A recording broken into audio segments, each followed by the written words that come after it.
Way Up with Angela Yee. I'm here with my girl Jasmine Brand. Yes. And for real, my peoples are here. A lot of mathematics. Peace. What and up, Ans? Cappadonna. What's good with you? Well, first of all, congratulations on everything. We haven't seen each other, I feel like, in so long. Right. So this is like a reunion. Even before we start telling stories. Yeah, right? But we do have a new album, Black Samson, the Bastard Swordsman, on the way. So congratulations on that. Thank you. Cap is on the first single, too, Mandingo. You already spaghetti, baby. I need you to talk into a mic, Cap. You gotta Come come on. a little closer. Okay. Yeah. I'm on 4 joints. Yes, you So, are. yeah, you know what I mean? I'm eating good. Yeah. And, I saw the video for that also. So that's really all AI? All AI. We were watching Yeah, it. we were watching it. First of all, they're attractive. Yeah, the nice AI. I'm like, he's fine. She's pretty. Like, okay, this is very realistic. I don't know that much about AI, but clearly it's something that we all need to make sure that we are up on. So talk to me about that process, because everybody's nervous about it too at the same time. Yeah, and I was too. But for me, I took it back like when I first started DJing with Serato, because I was against Serato for the longest. I'm rocking vinyl, that's it.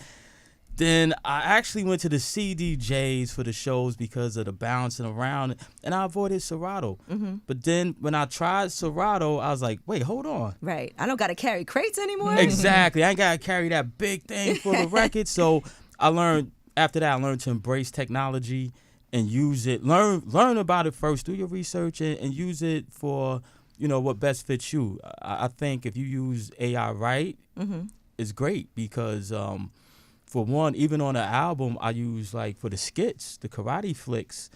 Those is not karate flicks. That's me changing my voice to sound like the karate. That's amazing. Was this your idea to use AI so much in the project to incorporate it? Well, for that part, yes. Okay. For the video part, because at this point, everybody's running around doing different things, and I was really trying to formulate. It's harder now to get brothers to do videos than to get on a joint. Wow. Yeah. Well, I guess it's easier to send something to somebody and they could do it in the studio. Because think about it, Kappa, back in the day when y'all was working and having to be all together in the studio, that's damn near impossible to get and to even know who's going to be on the song. But that was some of the greatest and best times because we got a chance to really collaborate. Plus, I ain't even have to ask nobody to get on the song. We was all right there. So brothers will hear me in the studio spitting, and they'll just come right in and be like, yo, what's going on? And start spitting right behind me. And that's how we was making all of those classics. So sending the music out, it kind of does water down the vibe a little bit because you're not really doing person-to-person collaboration. You know what I'm saying? And even with the AI, you know what I'm saying? I respect modern day technology, but, I don't really like too much of having people impersonate me. I can understand that. You know what I'm saying? I get that. And it's not even people. I work too hard to be a cartoon. Because I think a lot of people feel that way. Yeah. But so I want to hear from you, Math. No, I agree with him. Yeah. That's why I didn't have nobody impersonate nobody in the video. Right. I told a story. It's a whole different. I told a story. It's like a film, like a movie. Yeah, it's like a movie. Yeah. Now, and I get it because I write too. So, I wrote some scripts and I shot a few things myself out my pocket. So I understand what it is to, some people like, well, you taking money away from people that could have shot this or did that. And that's not my intention because I would love to do it real with everybody, but Meth was shooting the movie. Right. Yeah. Logistics. Cat was on tour. Everybody was someplace. So it and I had to put a visual out with it. So this is what I did, and I didn't do like the same AI everybody uses and everybody did. That's why when you look at it, a lot of people was questioning. Like, I was too. Is this really AI? It looks great. That's what I was like, because they look like real people. Yeah. Right. I love it though. I love it. It's innovative, it's creative, and the fans love it too. So And it's got to be cost effective, right? Well, Or is it it's pricey? good for the budget. It's good for the budget. No. It actually is still pricey. It is? Yeah, to get what you. Quality? Yeah, to get the quality. It's definitely pricey, but at the end of the day, I got to tell a story that I want to tell about Black Samson, and I get to continue it. Okay. So, but you're going to get some real videos with this project too. You're gonna get I got a few things. I don't know if I could really speak on it right now. Can you? Come on, we want to hear. But you know, well, I also shot a mini movie video too, so that'll be dropping soon. Okay. You know, you said you dropped a. No, I didn't drop it yet. I shot. You shot a mini movie. Yeah. Okay. Yeah, for the album with real actors. Okay. Nothing AI about this. Okay. You see what I'm saying? You said with real people. Yeah, real people. Okay. Yeah. And just so you know, when I started this show, Way Up with Angela Yee, I was very aware that Way Up was like Way Up with Angela Yee. Because Wu-Tang was a big part of who I am today. You know, just like from me interning when I was in college to coming out of school and being around you guys. And I always talk about what a great experience it was. And before I started that, I remember people used to be like, are you sure you want to go work with them? Because these rowdy guys. But rowdy in a great way. You know, because once I got there, I think you'll never feel more protected in the music business as I did when I was there. Oh, you know, he wasn't so letting nothing happen to you. Right. How was it? How was Angela back then?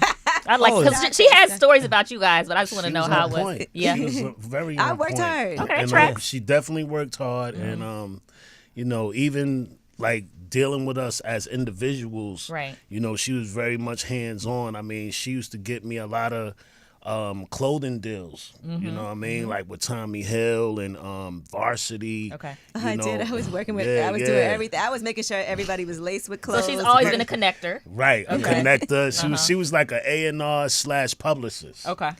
and I everything was always else in the office. Too. Yeah, she's always in the office. And she was good people. Right, She's right, good right. people. Because if she wasn't good people, she already know the treatment. Yeah. Certain individuals got. So, you know. She got that same nobody spirit. ever was like, when I tell you everybody, no one was ever rude to me in any way whatsoever.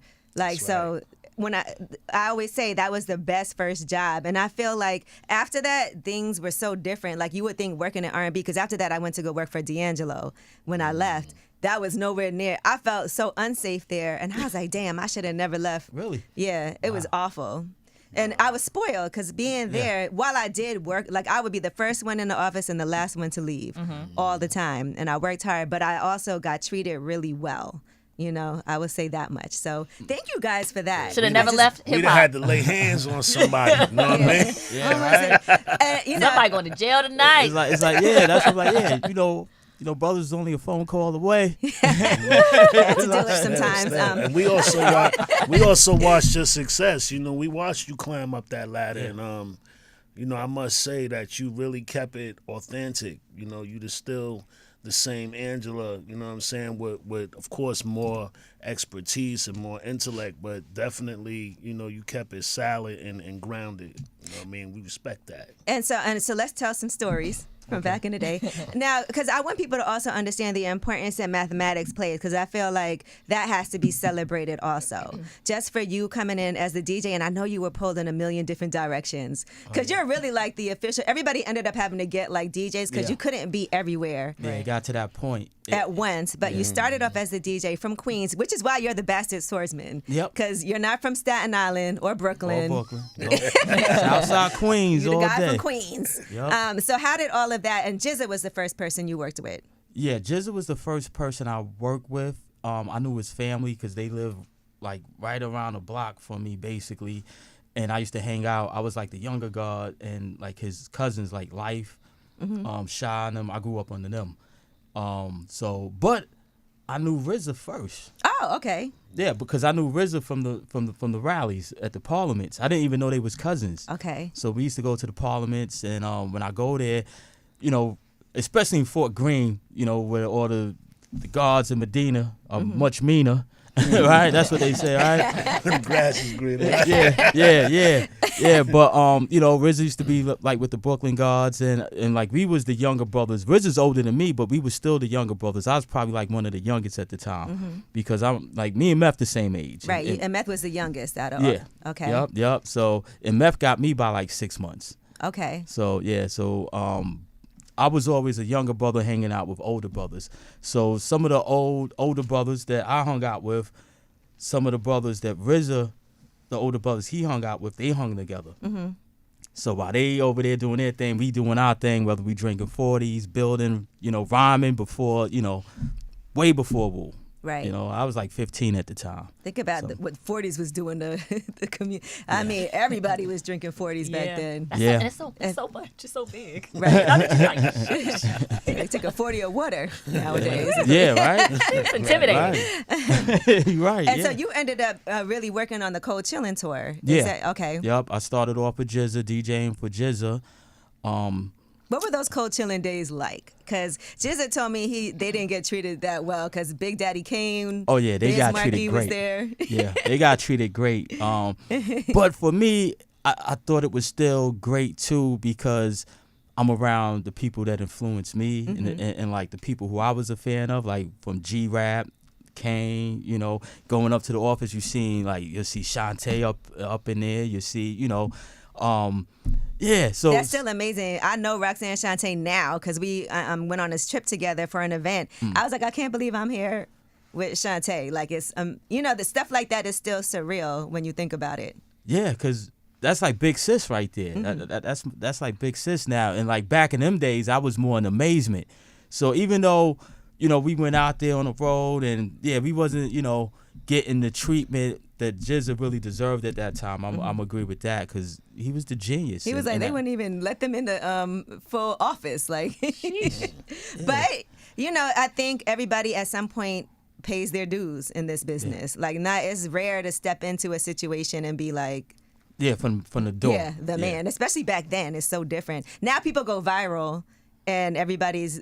They skip a steps. Yeah. Oh, they skip a lot of steps. Yeah. They skip a lot of steps because even before I did the, you know, with Jizza, right? You know, I was doing park jams.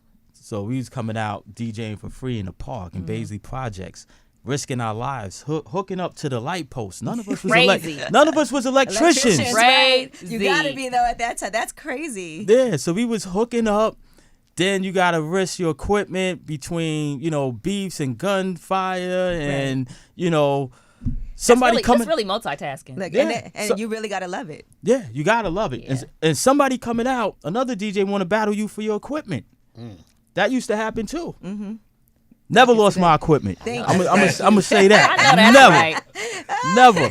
But you'll get challenged. You get challenged. It's like, all right, let's So when they would challenge you, they would just start playing at the same time. With like, what they would come and set up. Like, what? Yeah, Visually, what that look like? they would come set up, or sometimes dudes would actually have the audacity to come with no equipment. It's And like bump you so I'm supposed to let you on my shit, Like the 5 heartbeats for my just bump shit. you off the piano. Oh my gosh. Yeah, so it was like, nah, we ain't doing that. It's like you set something up and we do this. Yeah. You know? Now, Kappa, I always early on affiliated you with more with Ghostface and Raekwon, you know, as part of the crew. But you also were a mentor in the group as well. So let's talk about Cappadonna's start with Wu-Tang. I mean, we started from little juveniles, man. Like early in the days, it was just a hobby that we picked up in the lobby. You know what I mean? So we all grew up together. Park Hill? Shaolin, Park Hill, Stapleton, Brooklyn. A lot of us from Brooklyn. I was born in Brooklyn, Bed-Stuy. Hey. I even with Jizza, like I met Jizza in the park. He was at 57 Park rapping with my mentor, which was Scotty Waddy at the time from the TBB, the Bliff Brothers, and yeah. So I mean, we just been doing it that long since the Greene, you know what I mean? And a lot of brothers at that time, you know, used to come around me because I used to be always in the hood with my little bongo. I used to play the bongo. Get out of here. I didn't know that story. They call it a Congo or something, Yeah. bongo. Yeah. And I used to play that, and because they used to have the mad bass in the staircase. That's how the staircase flow came into effect. And we used to be in there, and I remember the day when my man Raider Ruckus first bought meth to the staircase, and he was like, yo, this is my man Cliff right here. You know what I'm saying? He could rap too. I was like, word? Okay, let's hear him. And that's how I met Meth. And we used to hang out every day and be rapping, doing graffiti.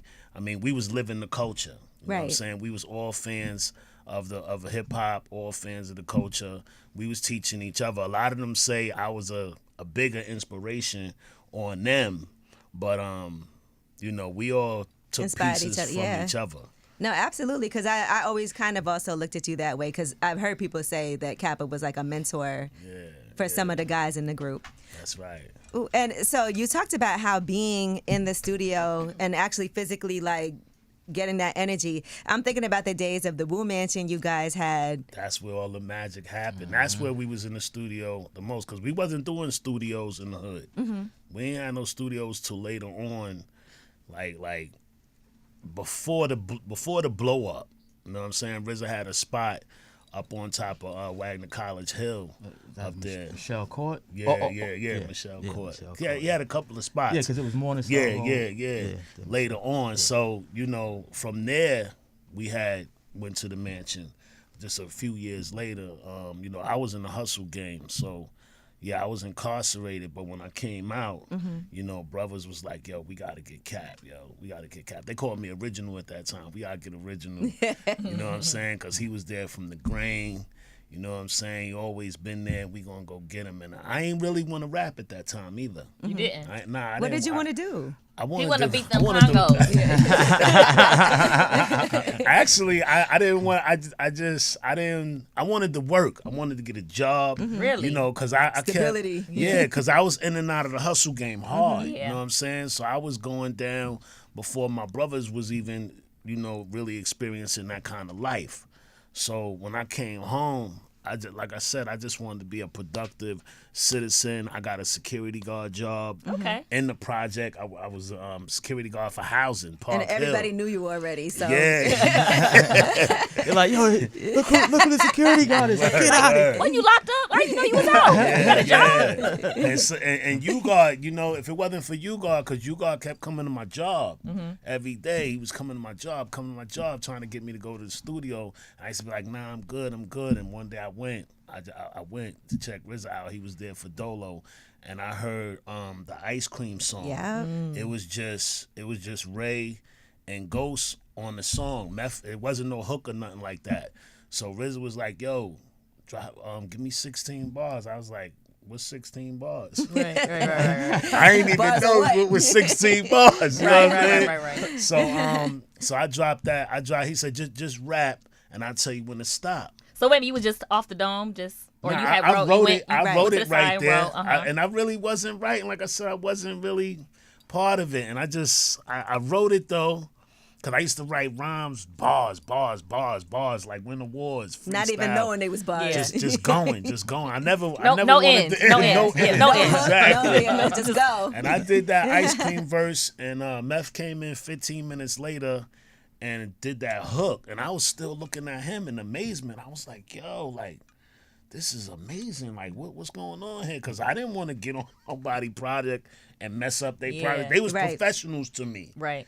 And I looked at them as professionals. I seen them when I was incarcerated on the TV. They was like, yeah, that's your man's. I was like, yeah, yo, they doing it big. Yo, word up. So I ain't never thought I was going to be a part of that. And I was good with that. Yeah. But that Ice Cream landed and they couldn't understand it. And RZA was like, yo, this is a single. I was like, all right, y'all have fun with that. Yeah, right. I gotta go to work. Yeah, I still didn't get I'm on it. break. I still didn't get it. And the ill part about all of that, this is a true story, yo. I was like, so, okay, this is a single. He was like, yeah, we're going to shoot a video. I was like, in front of people? I was like, yo, for real? The whole time I was thinking, yo, how can I run away? Yeah, you wasn't used to that. Yeah, I ain't want to do it. I was like, yo, I was really trying to run away. I wasn't. You said in front of people? 125th Street, yo. Like, it's bad enough I'm in here in the studio in front of y'all. I was going to boogie on them, y'all. You just gonna run? Yeah, That video is wasn't going to show iconic. up. And I'm glad I did, though, man. They it was an epic moment, and that's how my That's how it journey unfolded. And started. Ice Cream was instrumental for you too. I'm about to Mathematics. say Yeah. that. Let me Yeah. jump And in it was real on quick Purple because that was your first joint. Right. But that's the joint that made me want to produce. Because I seen when RZA made that beat. Wow. That's the type of magic See, I ain't hear that stuff. Yeah, yo. He So was, you were there when he made that beat? Yeah. from 'cause- scratch. From scratch. Because I remember we was at Michelle Court. We was, RZA's working all day. He was getting a little burned down. And he was like, yo, I need a break. So I remember it was me, him, Ghost, and Meth. We went to the movies. After we came back from the movies, that was the days, still 40-ounce days and smoking days. And you could, you bring a 40 ounce in the theater Right. and all that good It's stuff. nothing. Right. Yeah. So when we Floor got sticky. back, yeah. Wonder why. So when we got back to the spot, RZA went right to work. I was still a little nice, but I'm peeping him make the joint. And by 7:00 in the morning when he finished, Ice Cream was blaring out them speakers. I was like, "Yo, what is that?" What sidebar? What movie had y'all? Do you remember what movie? Because I wonder if that inspired at all. Like I don't remember Okay. what movie it was. Okay. I really don't. But I just that beat, cause I was on the knockout. Like I was on the knockout. Right. Yeah. I was nice, and then I'm waking up, hearing it. I'm looking. I see him working because I could see him in the room. Yeah. Because he's in the pre-production room, and that was the spot. One of the spots that got flooded. So downstairs was the full basement with the full studio. Okay. And I just remember like when that beat was coming out in the morning, I got up, went right into the room. I was like, "Yo, that's that same joint you was working on last night." He was like, "Yeah." I was like, "Yo, how you made that?" And he started breaking it down. He broke down the ASR 10. After that, I went and caught one. And that's when I started producing. So yeah, it was Ice Cream. Congratulations. That song definitely jump started a lot for both of you. That's crazy to not even know each other that. But the ASR 10, and then I remember back then everybody had an SP 1200 or ASR 10 because I worked in the office. So I had to What know are these? I don't know. It's equipment that you use to produce. Yeah, Okay. Keyboards. yeah, or EPS. True Mass had an EPS. What about the Which- 808? Yeah, well, the 808 really. 'Cause that was a major piece too. Yeah, it was, but I think like for me, 808s, you could get the 808 sounds. I don't, I didn't have an 808, and I don't, RZA probably had one, but I know he used to rock the SB12. RZA rocked everything, EPS, Kurzweil. Fourth was the Kurzweil, but mainly me, RZA, and That's Deck Fourth was Disciple, ASR True 10. Master, all Fourth of the Disciple, True producers. Masters. Now I want to talk about that because we talked about AI and how you realize that technology can be important and to go for it. Just like when you said, okay, we got to start using different things like Serato instead of having to carry vinyl. So when it comes to producing, right, it made things a lot simpler to not have to have. But how is that for you? Like, do you still go back to the ASR 10 and the SP 1200? Do you think there's value in that? Or do you feel like, well, we've moved technology-wise so far past that it's not even necessary? Oh, no, I still use the ASR 10, but I use it differently. So now, like back when I first started using the ASR 10, I was sampling, I was chopping my beats, and I would consider myself then not really a producer. I would say I was a beat maker. I made a lot of beats and a lot of dope beats. Now I'm a producer. I understand arrangements, songs, I understand it all. And now I don't sample. If I sample me. Okay. Like I'll make my own sample, then I start working from there. So I run it into the ASR 10 and let it come out because there's a certain warmth to it, certain sound. And, I play a lot of stuff, but then I'll get, like with this album, matter of fact, I got something for y'all, matter of fact. Okay. Yeah, here we This go. feels like limited edition. Yeah, limited edition. It's the limited edition. I know that's right. See, this is what we do it for. So this is the limited edition. Look at how beautiful. Right. It's art. Yeah. It is art. Yeah, This my copy. Each one is totally art. each cover is totally different from the Oh. front Oh, to the wow. back to the insides. I everything. love this. Yep. This So one's for her. yep. And to be clear, Thank from you. Mathematics is, and I know we always got to bring this up, he's the one that designed the Wu-Tang logo. That iconic. Can we get a little backstory on that and like how that came about? Well, I always did. I drew. I did graffiti. Brothers knew it. I used to carry a black book with me too. So a lot of times, like being with Jizza, we used to be hanging out. I would sketch certain things in my black book, and we was talking about, in the beginning of formulating Wu-Tang, having something that would capture everybody's eyes, something that people could see, like some type of symbol. So I did RZA's original stickers for him when he was on Tommy Boy. Okay. So when RZA was on Tommy Boy's Prince Rakeem, I did his original stickers, and I thought he wanted me to do something like Prince Rakeem or something like that. He's like, nah, I want you to do Wu-Tang. Okay. Put Wu-Tang on the sticker. So I was like, Wu-Tang. I said, that's dope, because we love karate flicks, but I didn't really get it at the time. So I drew, Wu-Tang. I put the sword there, put the yin and yang in there, and those was his first stickers. So when we started doing the Wu-Tang thing, and, we was talking about different designs. I was always drawing.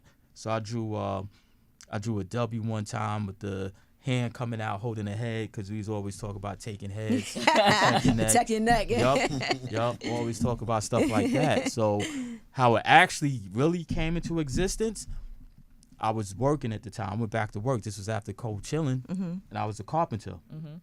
That's still handy to this day, by the way. For sure. Yeah. Always have work. Yeah. My pops was a carpenter, and when he seen things wasn't going well for me, he actually brought me back. He's like, "Nah, come with me. Come work with me." So I was working. Jesus was a carpenter. That's a fact. Yeah, Jesus was a carpenter. Okay. Yup. And I was working at 200 Varick Street, as a matter of fact. Oh, that's right where all the labels. Yeah. Def Jam was right there too. Def Jam was down the block. Yup. E1 is in there now. Okay. Right. SOBs is downstairs. Right. Right. I came home from work one day, and RZA called me. He caught me coming in the door. This is before like the cell phones. Everybody has cell phones. House phone. He called you on the house phone? House phone. Okay. Right? I heard the phone ringing. So I go in the kitchen, I answer the phone. It's RZA. He like, yo, I'm getting this joint printed up tomorrow. I need a logo, but I need it by tomorrow. So I was like, tomorrow? Right? I'm just getting in. Right. I'm like, I bet. I said, but you're gonna have to come pick it up for my job. So he's like, all right, where you at? So I told him where I was at. So got off the phone. I went across the street. I was living in 40 Projects at the time, right off of South Road. I went across the street to 160th to the store. Got me a cold 40 ounce. Here we go. There's a theme. There's a theme. All the magic happens when it comes out. Yeah, with a 40 ounce, right? And then I had some chocolate tie. Because 121 and Sutphin, they used to have chocolate tie back in them days. So I had some chocolate tie. I rolled me a Philly blunt, right? And Phillies burn fast, but they're a little harsh. Yeah. Yeah, very. So I smoked me smoked the Philly blunt, drinking my 40, and I actually sat on the floor and drew it on the floor because I was more comfortable drawing on the floor. Okay. So I drew it on the floor. When I drew it, it was getting late. I'm looking at it. I'm like, yo, this got to be it. Because I'm going to bed. I got to go to work in the morning. Yeah. Take it or leave it. Yeah. So the next day, I'm at work working, right? My pops is there, other workers is there. I'm the youngest on the job. Everybody's grown men. That's a theme too. You always seem to be the youngest. Okay. Yeah, always the youngest. And the elevator, ding, doors open up. Power, RZA, Divine, and Ghost come walking out the elevator. The whole site kind of just stopped. Everybody looking like, who was these dudes? Right. Right? And they, how they come in. They come with the hoodies, the Timbs, camo, thugged out and all that. But I see them, I'm like, oh, okay, hold on, give me 1 second. So I had to run back to my little cubby where I had my black book. I bought it, showed it to them. Were you nervous when you showed it to them? Nah, I wasn't okay, nervous. Your people was like, yeah, okay. Yeah. So I showed it to them. They opened it up. No, I opened it up and I showed them. And I gave him the page.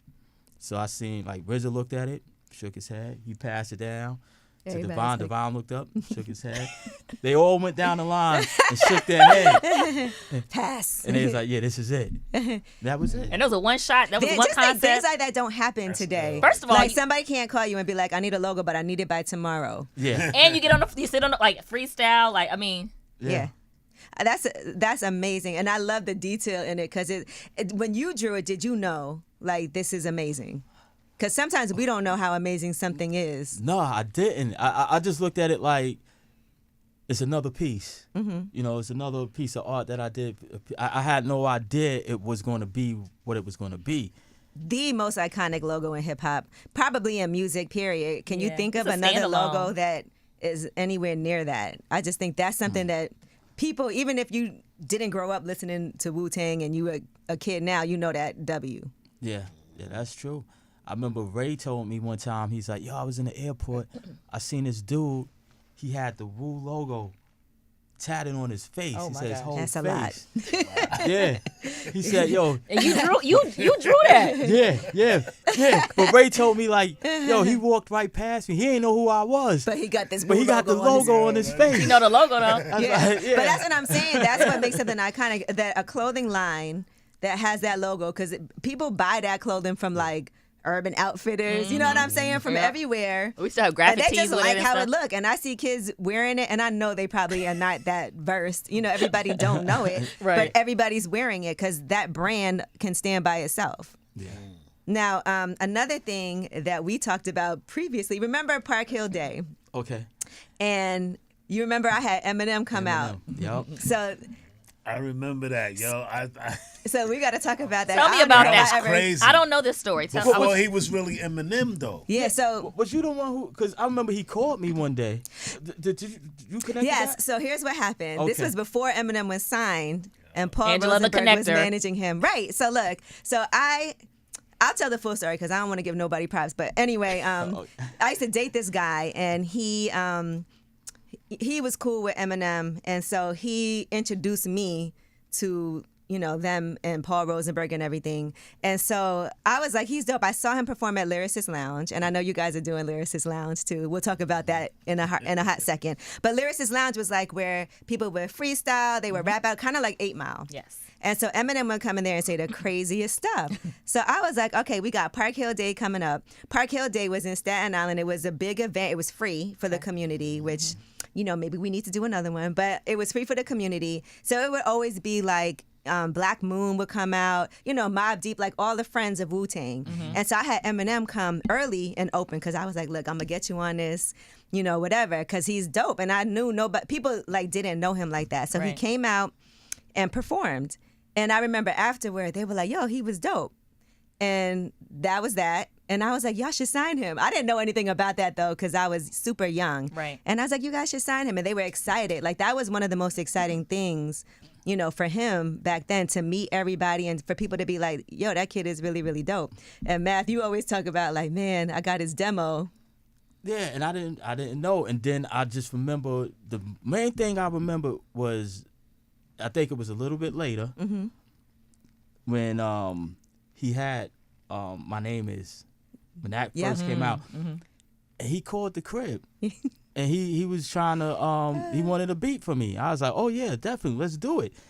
And I remember I said, I'll give you the office number, call up there, let them set it up. I gave him the office number. I ain't never heard nothing after that. So I don't know what happened. Right, I don't know what happened. But I think you was the one who actually gave him my 'cause number. I was like, I was really going hard. But that's why we still have a wish- good I relationship wish to this day. Yeah, I wish we would have just. I should never said, "Nah, call the office." I Right. should Should've have been like, where kept you it at? between us. Yeah. Right? Like, You yo. trying to do the right thing, Yeah. Yeah, I don't know what happened. But just think about like those, early days. There's a lot of people y'all came across that ended up, blowing up Yeah. afterward. Because Wu-Tang, I think there were so many of y'all too. There's all, even just aside from the group, just all of the like offshoots and, Killer Army, Sons of Man. Yep. Killer Priest. Yep, Killer Priest. Yep. Shaheem. The Grave Diggers. Grave Diggers. Yeah. It really like sprouted off like a whole bunch of different things. And even for you, Cappadonna, The Pillage, that was your first solo 98. album. Yeah, 98. Yeah, 98. I still have my Pillage t-shirt at home. Okay. I keep all those things. Those are like things that people aren't going to have. That's history. And, for somebody who never wanted to be in the spotlight like that, it's interesting. I saw RZA was talking about this one day when he was like, somebody asked him in an interview, they were like, yeah, Kappa is driving a cab. And he was like, one day he's driving a cab, next day he's driving a Benz. Kappa is just a unique individual. Yeah. And I saw that at one point you were like, I want to give up all my material goods. Like, talk to me about what was Here going he is on with the with iced Cappadonna. out. So I mean, to me, it's just all about staying grounded. I never let the fame ruin my name. You know what I'm saying? I'm about, I'm about God. I'm a spiritual man. I've been there, done that. You know what I'm saying? And I'm just grateful to still be able to contribute anything to the people. Wu is for the children, and I just want to share myself with the empire, man. Like, play my part and play my role to the best of my ability. But at the same time, I don't want to lose myself in the music. I don't want to lose who I am. You know what I'm saying? The man that, behind the brand. You know what I'm saying? Like, I just want to be me and be accepted for me. So that way, whether I'm up or down, you still know me for who I am. You know what I'm saying? Don't let all the glitter and glamour define who I am as a person. Did you feel like you ever lost yourself? Because I never let myself go. I mean, you know, we deal with depression and certain stresses in the game because you making transitions, just like you going from a child to a teenager, from a teenager to a young adult. You know, those are transitions. You know, I tried marriage. You know, I had children, and you know, these different aspects of life, you know, moving around from place to place. I lived in Chicago, I lived in Arizona, you know, in Pennsylvania, and I was always able to maintain and keep myself grounded by not forgetting where I come from. You know what I mean? So that's important to me. You know, just being able to live off the principles of life. You know, and I named my company after the same way that I think. My company is called God Love Family. That's my clothing line, God Love Family, in that order. Because you got to put God first in everything you do. You know what I'm saying? So it's God, then love, and then family. There's nothing else. Because outside of that, you know, everything else is temporary. Because when you leave here, that's all you going to have is God, love, and family. You ain't taking none of this with you. Your contribution to the world, that's already set. Like you said, my Pillage album, that's already set in stone. You know, nobody can't take that from me. I had a gold album. It was successful. I did it in 2 weeks. Some people call me a... Oh, you did it in 2 weeks? 2 weeks, gold album. To me, that broke a Wu-Tang record, but they don't talk about that, and I don't mind. You know what I mean? I didn't realize, because I think I went there. I remember Slang Editorial, Run. That's right. His songs off of that album. I was that's why... I feel like I might have got a little shot. You know how people used to read the credits and you'd be so hyped to see your name and the thank yous? I think I got a thank you. I tried never to forget We don't nobody. have that no more. Like a physical. Nah, I do that. I do that because I still do it too. I still do People it want too. their thank you. Like I definitely would read it too. Yeah, because for one, you want to show your appreciation to others that actually helped you do this. Yeah. You know, and even with Cap, right? The Pillage.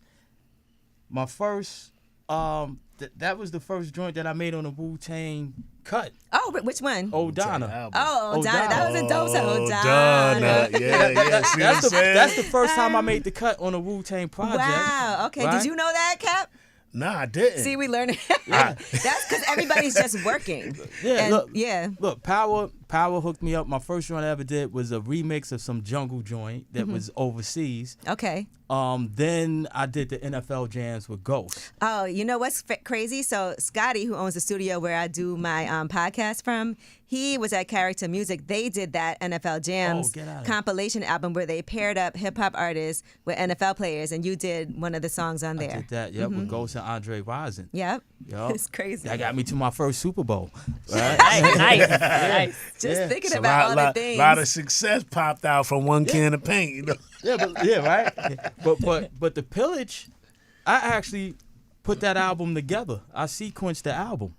I got the call. Devon called me like, "Yo, we need you."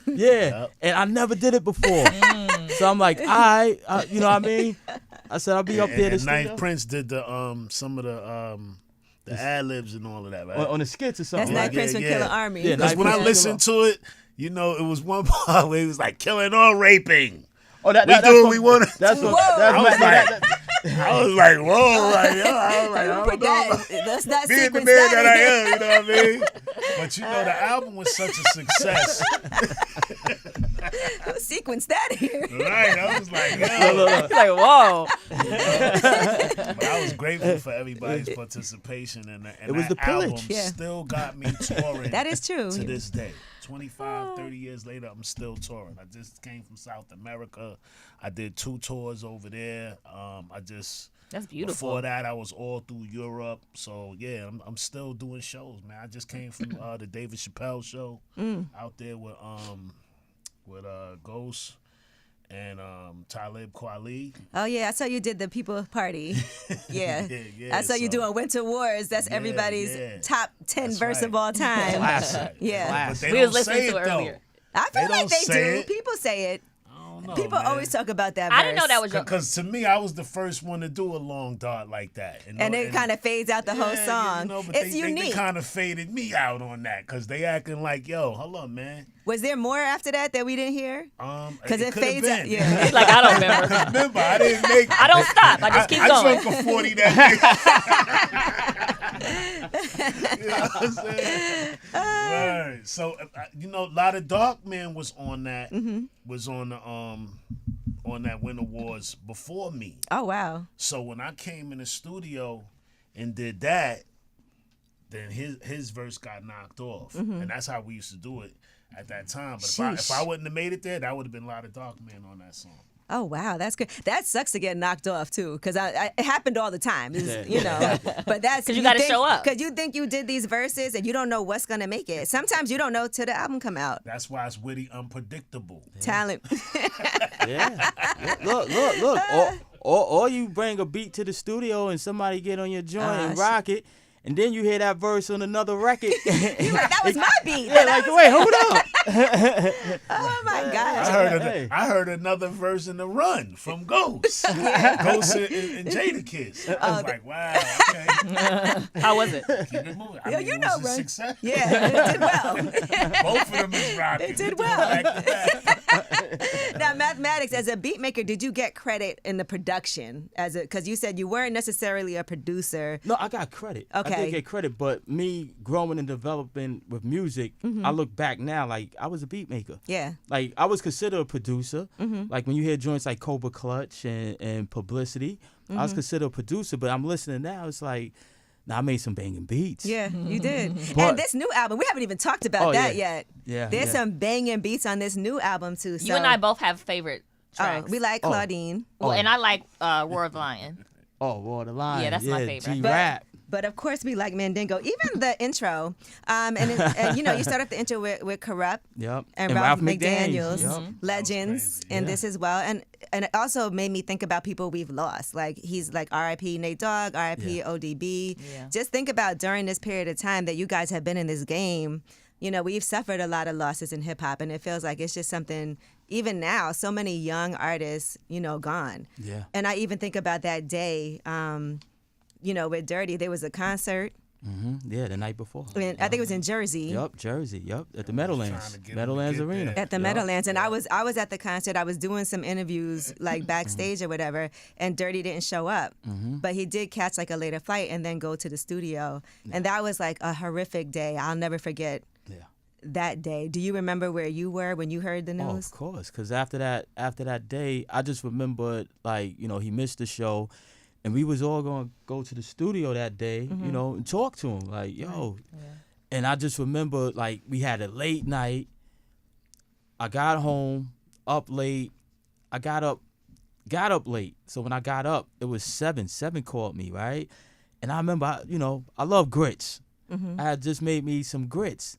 And I put the grits in the bowl and everything, and 7 called me. So when I answered the phone, I was like, yo, 7, what's good? And then he was like, real silent. I can't even explain it. It just was kind of like, damn, like I knew something was wrong. Then he said, he didn't even say peace. He said, you standing up or you sitting down? So I was like, I'm standing up. He's like, bro, I'm gonna need you to sit down. So I sat down because you know 7, and 7. He's not going to play around. He don't play. Right, at all. You know what I mean? Yeah. So I sat down, and when he told me, he said, yo, Dirty passed. I just remember how it hit me. Just like I never even ate the bowl of grits. Never. It's like, that just kind of, I remember. Yeah, I definitely remember. Then I remember I went to the studio, because that's when we moved to the 34th Street. Right. But when I went up there, I seen it was a lot of cars out there, the news and all that. So I just made a U-turn and went back home. You remember where you were, Kappa, when you heard? I was on the island. I was on Staten Island in Park Hill, and I got the call. I probably may have been, I forgot who called me. It may have been Ghost or somebody, I don't know, but I quickly just went right over there. So I was up there when I got to the studio, he was still laying on the floor. Oh. You know what I mean? He was just laying there, and it was just like, yeah, that was crazy. You know, I just started praying. I was praying in there. You know, Ghost came in. You know, we was all very emotional. Right. It was an emotional time, and yeah, that's I just was there, and I just stayed there till everybody started leaving. Word, but his body was there for a long time, just laying there. Like, I don't know why they didn't. I guess it was a scene. Right. You know what I mean? It was a scene. So Investigation. Yeah. But yeah, he was just right there, man. Laid out in the studio, you know. But I always look at it like, you know, he's still with us, man. He transitioned on his time, and he did it his way. You know what I mean? And that's something, you know, to live by. Mm-hmm. You gotta live life your way, man. Good or the bad, because at the end of the day, you know, you gotta be happy. You gotta make yourself happy first, and you know, in order to make other people happy or to feel any kind of way. It's just vibe. It was a vibe, man. We love you, Dirty. Right. What a special, unique talent that I think nobody will ever be able to recreate. And his kids, though, we actually, his kids, some of them are doing music. Mm-hmm. Matt, your son is here today. Yeah, he's doing music. He actually co-produced one of the joints with me. Oh, on which the one? album. Warriors 2, Cooley Oh, High. the single. Yeah. Another single. Okay. The Was he the one that said Benny the Butcher? Let's get But sometimes you need that, though, because your kids will put you up on things. Oh, yeah. Yeah, they put you up They on keep you things. young. Yeah, they keep you young. They definitely do. Like, what are some things that your son has taught you? Always to listen. Not just because I could tell him, like, sometimes he'll tell you, I try to break things down for him musically because I want him to get it quicker than I got it. Okay. You know, like, listen to this or listen to catch the instruments or whatever. But he has a younger ear. Mm-hmm. And as far as, like, with the technology or certain things that you would do in music today that he does that'll give it a certain flair to it, I had to learn to listen to him, too. Right. Because music, that's what I do now. I listen to music. If it comes anything in music, I'm a student. Right. I'm a student first and foremost, even in the making of this album. Just like like you said, you love Claudine. Mm-hmm. That's the song that actually, the first song I made for this album. Oh, okay. Yeah. And that's it reminds me of, like, especially, you know, Ghostface when he gets emotional and he's... So the crazy thing about that is the night I made that record, my mom's passed. Oh, whoa. So, and I grew up in a house that was full of music. For my pops, my moms, my brothers and sisters, because I'm the youngest. I'm the youngest son. I have one youngest sister. Always but the youngest. Of course you are, yeah. Yeah, but I had a lot of older brothers He's the and baby. sisters. He's a baby. Yeah. So music was always being played, and my Yeah. mother loved music. Okay. And it's like the night she returned, I just remember I went downstairs into my studio, and you know I was by myself, and I just played not all the joints, but a lot of joints she used to listen to when I was young, like from Solomon Burke to Al Greene, and you know Jackie Wilson. Like she loved Stevie Wonder, and I'm sitting there, I'm going through it, and I'm like, you know what? I got to do something. I feel like I got to let something out. So I started working on a track, and I started Claudine. Right. So as I'm making Claudine, and I come back the next day and I'm listening to it. I'm like, you know, now I can listen to it, you know, more subjectively now. So as I'm listening, I'm like, this is dope. I like this. I can do something with this. And I wanted, because she always loved, like, strong soul singers. So Nicole Buss came to thought, because she had, you know, I always loved her voice from when she did the Cream joint. Right. So I didn't even have her number. I followed her on Instagram. I hit her up on Instagram, and she hit me right back. So then, you know, we exchanged numbers. We called each other. We talked, and I said, listen, I got this track. I would love to get you on. I'm going to send it to you. She's like, yeah, send it, of course. So I sent it to her. She listened to it. She's like, I love it. She said, do you mind if I do something to it? Now, that's why I said with growth. Back in the days, I'd be like, no, it's my track. I'm doing it. I'm doing it. But now I'm like, no, I don't mind. Let me hear what you got. Because now I understand. Well, let me listen. Let me hear first before I judge. Before you shut it down. Yeah. Yeah. Collaboration is key, I think. Yeah. It is. Because when she sent it back and it had that change in it, the progression she got in it, I'm like, whoa. Took it to another level. I was like, this is what it needed. Yeah. So then we talked about it, and I said the two people I think I have in mind for this track is Meth and Ghost. So when I sent it to Ghost loved it off top. But we didn't get a chance to talk about it. But we was on the same page. I guess he felt it. Right. Because he came with the verse about his mom's. I was like, wow. Yeah. Yeah. Then me and him and Nicole when we got on the phone. That's crazy. Yeah. Cause then it's a whole vibe when people could really feel what you feel. And y'all didn't even talk about it. Yeah. And then when she came with the hook, and it was like one for the lovers, two for the ones we lost. Because Claudine, it felt black exploitation to me. It felt like home. It felt like that. You know what I mean? So I didn't want to be a totally sad song. And I knew Meth, he's the ladies' man. Right. And he's going to come from another angle. Which he hates. Yeah. Allegedly. No, because he's an MC. He wants people to appreciate for his, but he can do, you know what I mean? And he does it great. And when he heard it, he's like, I already know what to do with it. And he did his verse, right? So one is for the lovers, and that's Claudine as the white figure. And then you get the mother figure from Ghost.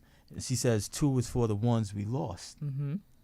So, that's why the hook is like that. That's why Ghost, some people, I remember when it first came out, some people was like, well, why is it this and then that? Right. But they didn't understand. It's like, it's a completion of, of the woman, Claudine, in totality. You may have said this already. Why is it called Claudine? Where did you come up with the name for it? Oh, because, it is, Claudine is from the blacksploitation movie Claudine. Okay, gotcha. All right. And people need to go back and see a lot of these old movies. For context. Yeah. Just, because also they're just amazing. Yeah, they are. Okay. We should have a night. We should. Yeah. Maybe we should drink a 40. I don't want to do that. Can you still find those? I'm sure we can. Look, somewhere in Brooklyn. I don't even want to do that no more. Bring that magic back. You can have a Corona. You know what though? 40 adjacent. But we get the feeling from the song, so I do appreciate that. Yeah. And imagine like something like that happens and you go and put yourself in your work and immerse yourself, and that's a good therapeutic thing to do. Yeah. It felt for you. It was therapeutic. It was definitely is.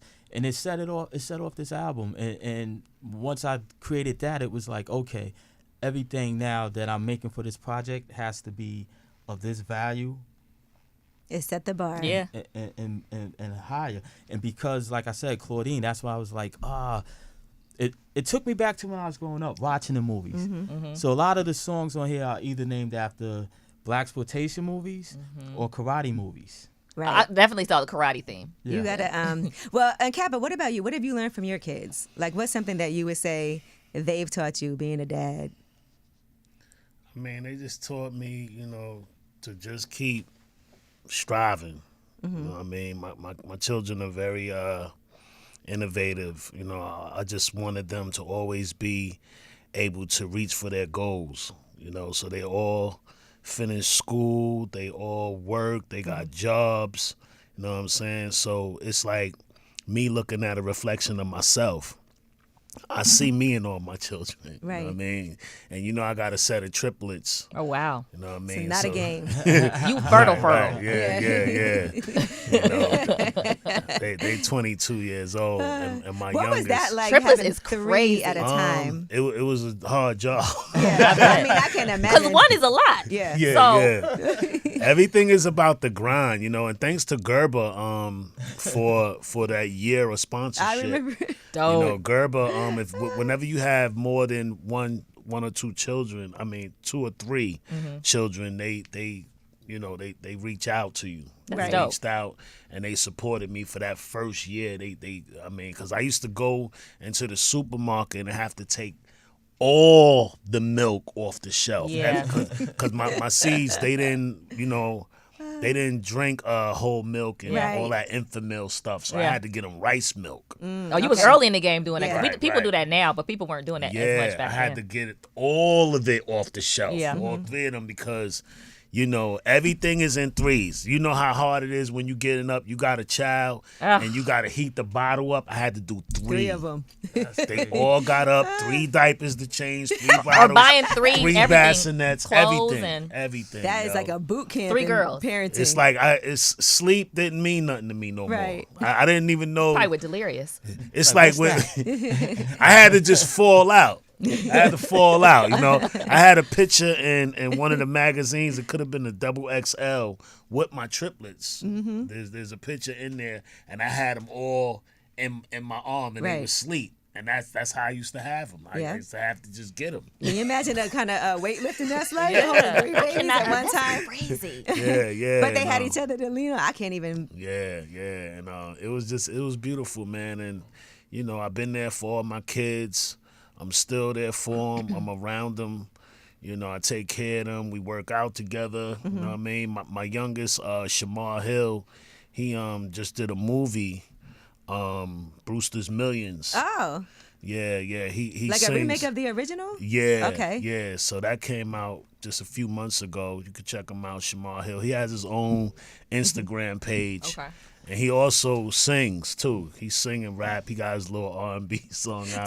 Does he? Because I know some of these Wu kids do not like people to, because it's hard because you don't want to say this my dad, because sometimes people look at that and they kind of overly critique you. Yeah. Yeah, because of that. I he's know. very outspoken. Cause Shy, Mess daughter, she be like, I don't want to keep saying that. She's like, enough. But it's hard because everybody gonna be like, that's such and such's daughter. That's right. That's Yeah. right. He's outspoken, and he he's been an activist since a young boy, and he also is in the Fruit of Islam. He does. Okay. He's marching. He with the FOI with his little suit and bow tie.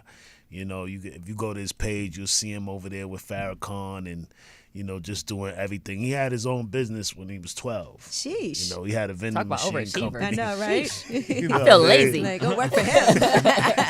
So that's what I'm saying. Like I just want my kids to to be able to get it, how they live it. You know what I mean? Grind it out, and just keep reflecting that energy, man, and be the best that you could be, and learn to do the best with what you have. Right.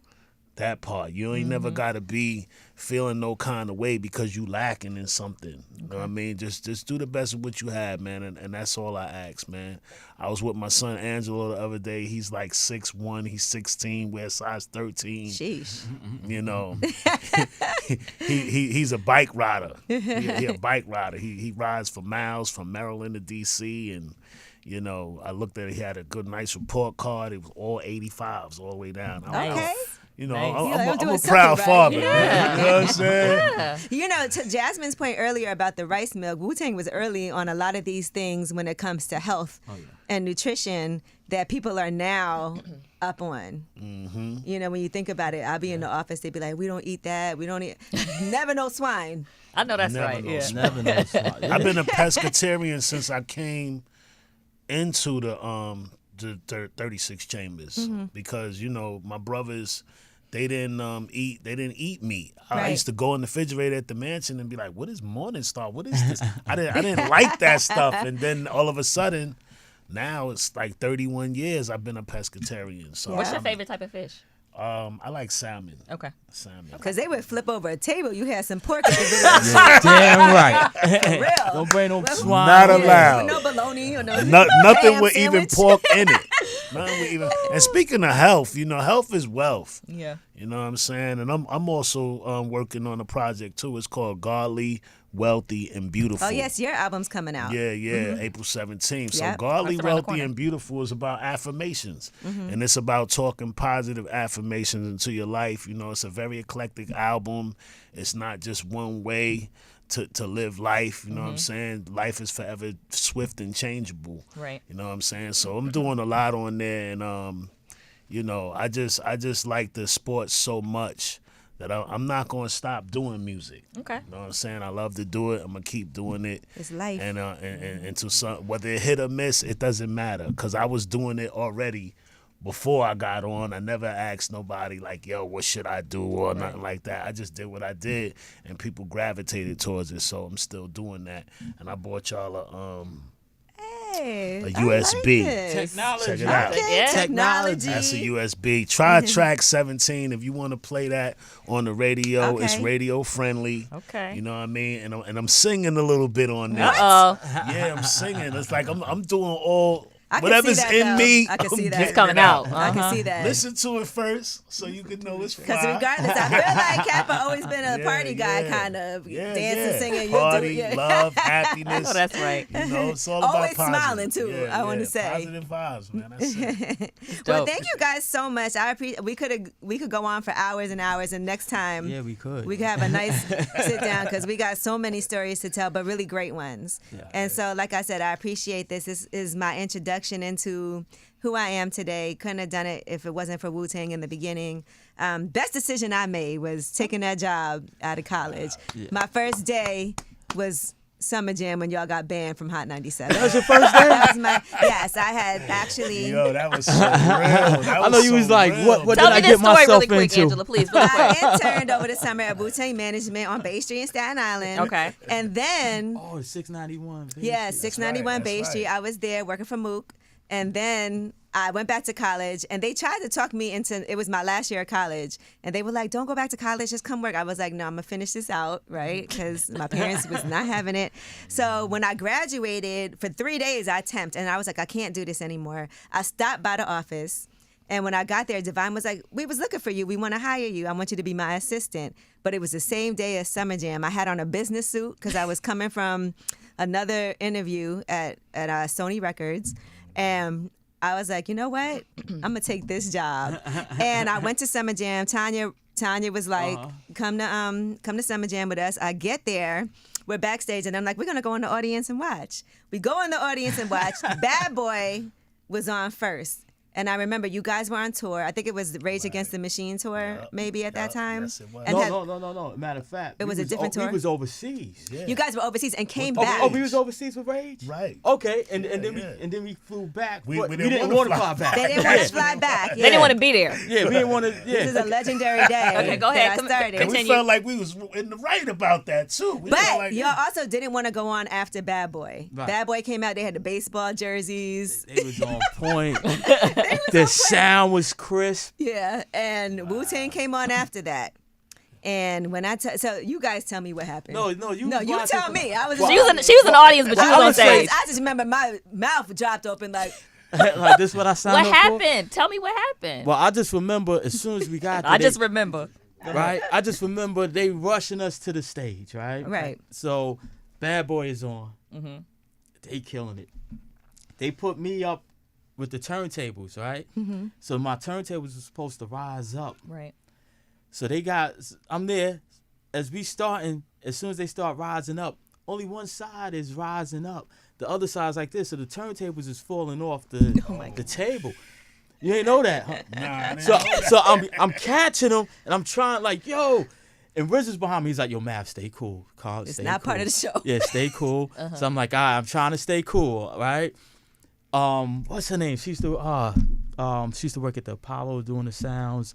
Well, she was there. Okay. She actually assisted and helped get the turntables right. Okay. Somewhat. They was never right. Mm-hmm. They was never right. They was always off. And from there, it It was just went downhill from there. Yeah, it just went downhill from there. And It then went so they downhill. already didn't want to be there. Right. Yeah, and so- the sound was horrible. Our And then sound it. was horrible. But Like I they heard crisp and sabotaged. clear. Fuck Hot 97.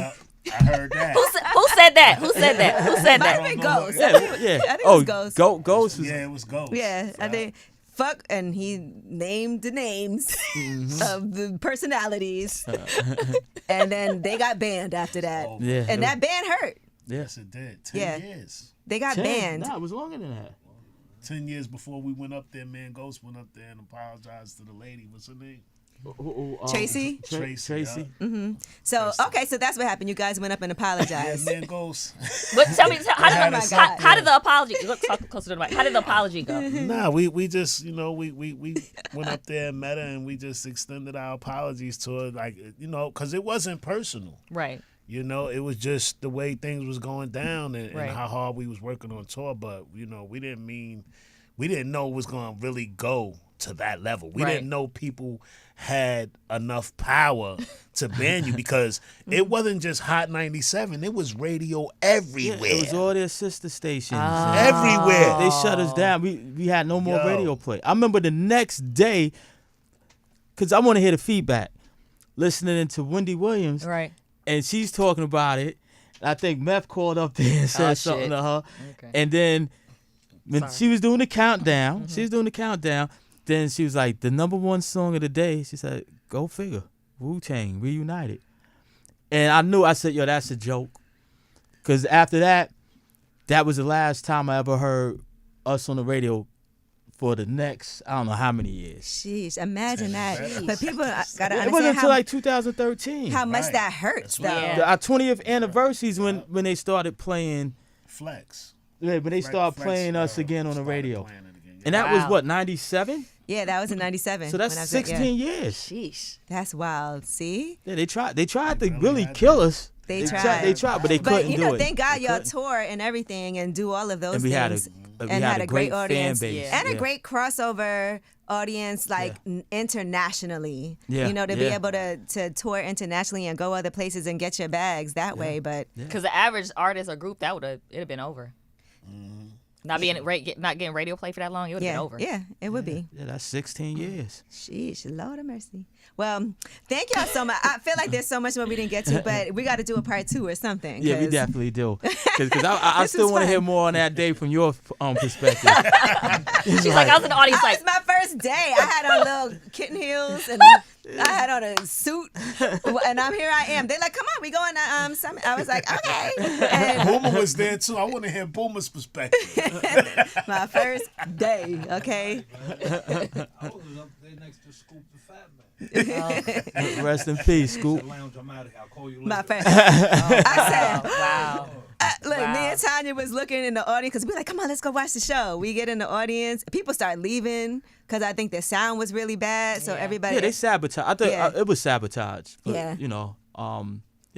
I felt like it was sabotage. I think, because it was the battle for New York at the yeah, time, it was too. Bad Boy versus Wu-Tang. Yeah, Wu-Tang. And it seemed like, like they was favoring them over us. Mm-hmm. I mean, we was how we was. These Yeah. the niggas. Yeah. You never know what's gonna happen. Yeah. It was more friendly to deal with. Yeah, they was more clean and polished, and And I almost feel like it's like two different genres, like almost. I want to say, even when Wu-Tang first came in the game, it was hard to get because people didn't, look, you got to think that you're coming off of like RZA being Prince Rakim and Jizza being Genius and, For the Ladies and Big Daddy Kane. And people were like, Wu-Tang, like, what is, this is grimier than that. And people didn't understand it at first and didn't think it was going to work. Right. Because they both came out with girl songs. Right? Yeah. Oh, yeah. we love you, Rakim, and Come Do Me. Yeah, come to me. Come do me. Wild name of the song. Yo, he ain't want to do that song either. I know he had on them silky pajamas and everything. Okay. It was not the vibes.